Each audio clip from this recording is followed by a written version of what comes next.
جب بچے 10 سال سے اوپر ہونا شروع ہو جائیں تو آپ کوشش کیا کر کہ بچوں کے سامنے زیادہ تر گھر کے مسئلے یا جھگڑا جو بھی ہے نا وہ بچوں کے سامنے تو بالکل بھی نہ کریں، کیونکہ اس ایج میں بچے ہمیں نوٹ کرنا شروع کر دیتے ہیں کہ ہمارے ماں باپ کیا کر رہے ہیں، انہیں کون سی بات کر رہے ہیں، گھر کے کون سے معاملات چل رہے ہیں ہمارے گھر میں۔ تو آپ کوشش کیا کریں کہ اس ایج میں بچوں کے سامنے تو ایسی کوئی بات نہ کیا کریں۔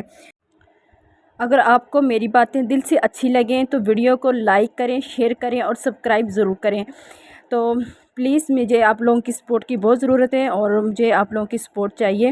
تو انشاءاللہ میری یوٹیوب فیملی میرا ساتھ ضرور دے گی، جیسے آج سے پہلے میری ویڈیو پہ دیا ہے، تو انشاءاللہ میں بھی آپ لوگوں کے ساتھ بنی رہوں گی۔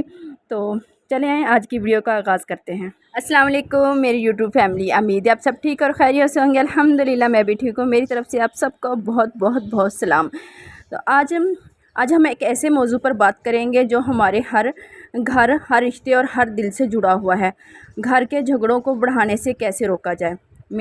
ہمارے گھر کے اندر یہ ہر عام گھر کا مسئلہ ہے، یعنی کہ یہ آپ سمجھ لیں کہ ہر گھر کا یہی مسئلہ ہے۔ کیا آپ جانتے ہیں کہ گھر جنت بنتا ہے محبت، برداشت اور صبر سے، لیکن جب ان چیزوں کو کمی ہو جائے تو وہی جنت ایک میدان جنگ بن جاتا ہے۔ ہر رشتہ آزمائش سے گزرتا ہے، لیکن اصل کہانی کامیابی یہ نہیں کہ ہم جھگڑوں سے بچ جائیں، بلکہ اصل کامیابی یہ ہے کہ ہم ان جھگڑوں کو بڑھانے سے روک لیں، انہیں محبت اور حکمت سے سلجھا لیں۔ اکثر اوقات ہم دیکھتے ہیں کہ چھوٹی باتیں جیسے برتن دھونے کا مسئلہ، بچوں کی پڑھائی یا روزمرہ کی تھکان، یہ سب جھگڑوں کا باعث بن جاتی ہیں، لیکن کیا ہم نے کبھی سوچا ہے کہ ان چھوٹے مسئلوں کو اگر تھوڑا صبر، سمجھداری اور نرمی سے لیا جائے تو جھگڑے کبھی جھگڑے بنتے ہی نہیں۔ آج ہم آپ سے دل سے بات کرنے آئی ہوں، نہ بطور ایک یوٹیوبر بلکہ ایک بیوی، ایک ماں اور ایک عام عورت کے طور پر۔ ہم عورتیں گھر کا سکون بھی ہیں اور گھر کا شور بھی۔ ہم چاہیں تو اپنے نرم لہجے سے گھر کو جنت بنا دیں اور اگر ہم چاہیں تو تلخی سے سب کچھ بگاڑ بھی دیں۔ چلیں آج میں مل کر سیکھتے ہیں کہ کیسے ہم اپنے گھر کو جھگڑوں سے بچا سکتے ہیں، کیسے ہم اپنے رویے، زبان اور برداشت سے گھر کے ماحول کو بہتر بنا سکتے ہیں۔ جھگڑے ہونے کی عام وجوہات، ان کے حل، شوہر اور بیوی کے تعلقات میں نرمی، بچوں کے سامنے کیسے رویہ رکھیں، آخر میں ایک موٹیویشن پیغام۔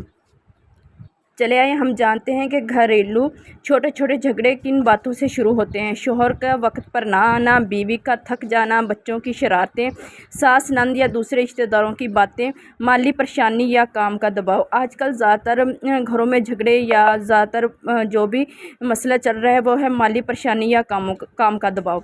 یہ چھوٹا سا مسئلہ جب دل میں جمع ہو جاتا ہے تو ایک دن وہ ایک بڑا طوفان کی شکل اختیار کر لیتا ہے۔ اس لیے ضروری ہے کہ ہم ان وجوہات کو پہچانیں اور ان کے حل کے لیے اقدامات اٹھائیں، بجائے ان پر غصہ کرنے کے۔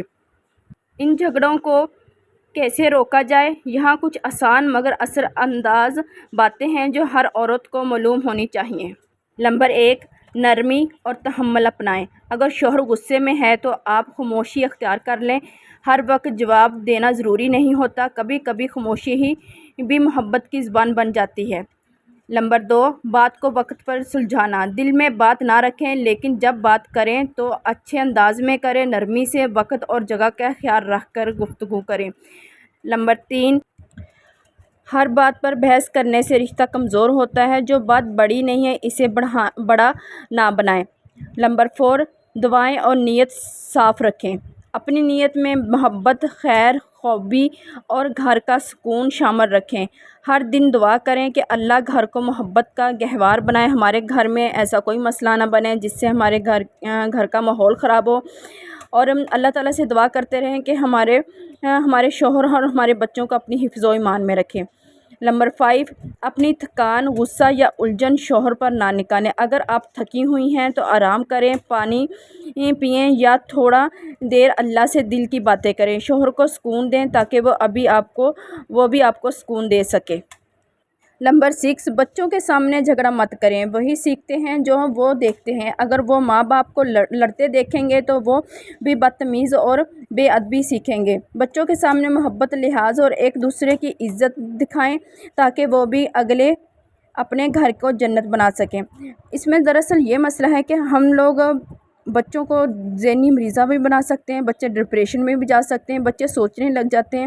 جب بچے 10 سال سے اوپر ہونا شروع ہو جائیں تو آپ کوشش کیا کریں کہ بچوں کے سامنے زیادہ تر گھر کے مسئلے یا جھگڑا جو بھی ہے نا، وہ بچوں کے سامنے تو بالکل بھی نہ کریں، کیونکہ اس ایج میں بچے ہمیں نوٹ کرنا شروع کر دیتے ہیں کہ ہمارے ماں باپ کیا کر رہے ہیں، ان میں کون سی بات کر رہے ہیں، گھر کے کون سے معاملات چل رہے ہیں ہمارے گھر میں۔ تو آپ کوشش کیا کریں کہ اس ایج میں بچوں کے سامنے تو ایسی کوئی بات نہ کیا کریں۔ اچھا، تو ہم لوگ بھی جب اس ایج میں تھیں یا جس ایج میں ہم لوگوں نے گھر کو سمجھنا شروع کیا، جب ہمیں ہوش آنا شروع ہوا، تو ہم لوگوں نے جون سی چیزیں بچپن میں خود نوٹ کی ہوتی ہیں کہ ہمارے ماں باپ کس بات پر جھگڑا کر رہے ہیں، ان میں کون سے معلومات چل رہے ہیں، تو ہم لوگوں کو دراصل نا، جب ہم لوگ اس ایج میں ہوتے ہیں تو ہم لوگوں کی یہی سوچ ہوتی ہے کہ ہمارے گھر میں کیا چل رہا ہے۔ ہم لوگ اس ٹائم ڈپریشن میں چلے جاتے ہیں، ٹینشن میں چلے جاتے ہیں، ذہنی مریضہ بن جاتے ہیں۔ تو آپ کوشش کیا کریں کہ ایسی کوئی بات اپنے بچوں کے سامنے نہ کریں۔ آخر میں ایک ہی بات یاد رکھیں کہ ہم عورتیں گھر کو اصل بادشاہ ہوتی ہیں، ہماری باتوں میں طاقت بھی ہے اور برکت بھی۔ ہم چاہیں تو گھر کو پھولوں جیسا بنا دیں اور چاہیں تو کانٹوں بھرا کر دیں۔ اگر ہم برداشت، صبر، نرمی اور تھوڑا سا پیار اپنے رویے میں شامل کر لیں تو ہم جھگڑوں سے بھی بچ سکتے ہیں اور رشتے مزید مضبوط بن سکتے ہیں۔ چلے آج سے وعدہ کرتے ہیں کہ ہم اپنے گھر کو لڑائیوں سے نہیں، محبت سے جیتیں گے۔ ہم خود کو بدلیں گے تاکہ ہمارے ماحول بدلے اور ہماری اولادیں بدلیں اور ہمارے مستقبل بہتر ہو۔ اگر آپ کو میری باتیں دل سے اچھی لگیں تو ویڈیو کو لائک کریں، شیئر کریں اور سبسکرائب ضرور کریں۔ اللہ آپ کے گھر کو سکون، برکت اور محبت سے بھر دے، آمین۔ میں اپنی طرف سے سب یوٹیوب فیملی کو بہت بہت شکریہ کرتی ہوں کہ میری جون سی آج سے تقریباً 4 دن پہلے کی ویڈیو ہے، اس پہ مجھے بہت اچھا رسپانس ملا، سب میری یوٹیوب فیملی نے مجھے بہت اچھا سپورٹ کیا، تو میں اتنی خوشی کی انتہا ہے کہ مجھے پوچھے مت، تو میں نا پھولی نہیں سما رہی۔ اوکے، خدا حافظ۔